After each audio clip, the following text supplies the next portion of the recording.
Hello everyone, welcome back to my channel. So today we are going to discuss about useref hooks in reactjs, and I'm going to show you when you need to use the useref instead of usetraits. So let's get started. So here you can see I have two inputs and one button. So I'm using and binding these fields with the usetraits, but now I'm going to show you how we can use the useref. So benefit of using the useref is that useref allow you to persist values between render. So what that mean?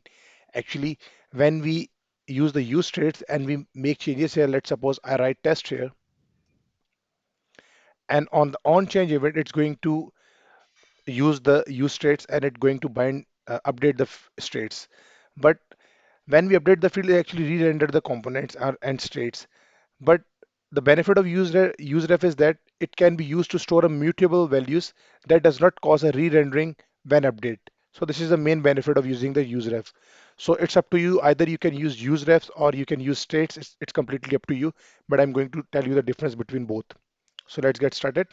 So to use a useref, what I'm going to do, I'm going to say ref name and useref. So once I use useref, you can see here this hook is get generated. And remember one thing, we can use the useref with the functional components only, right, guys? Ref h. So now I'm going to bind this with input field. So I'm going to comment this on change and value. All I need to do is ref. I'm going to bind this.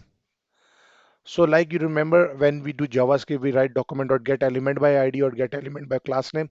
This is the same thing. It's going to get the value in this ref name variable.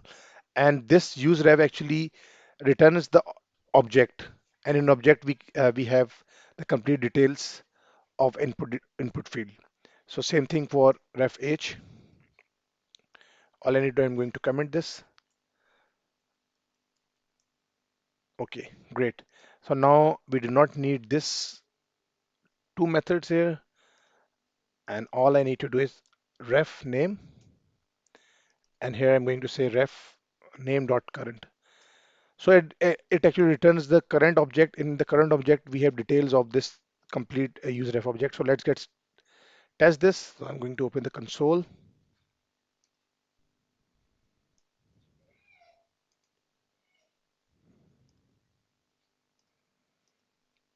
test, and age is 25.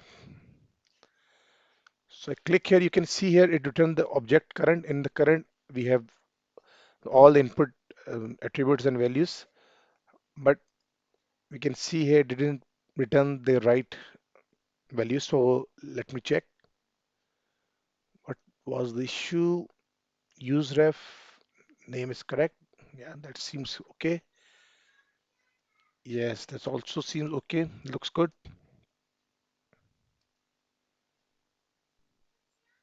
It looks good. And if we check here, ref age, it also looks good.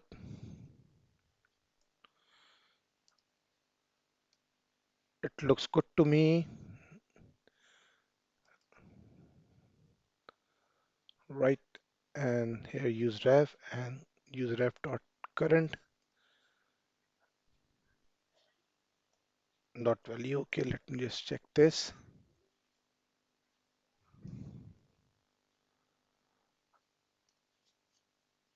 Okay, test. Yes, that is actually we have not used any value with this current object. So this is how use refs work actually. It returns the object current, and it only returns this single object current, and the current we can get the values. So it is going to be very simple. Now I'm going to show the both ref h. Cool. This is actually HTML warnings for table. Don't worry, guys. Now I'm going to say Amer and H. So now you can see it returns the object, but I only need the value. I can only check this.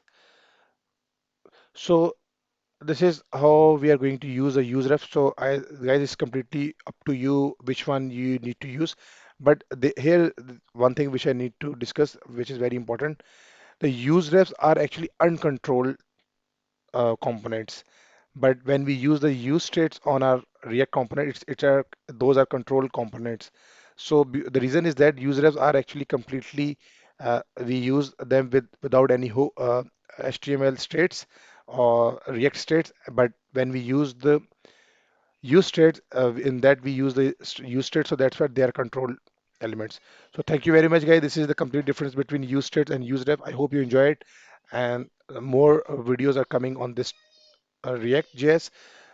Don't forget to like and subscribe my channel. Thank you.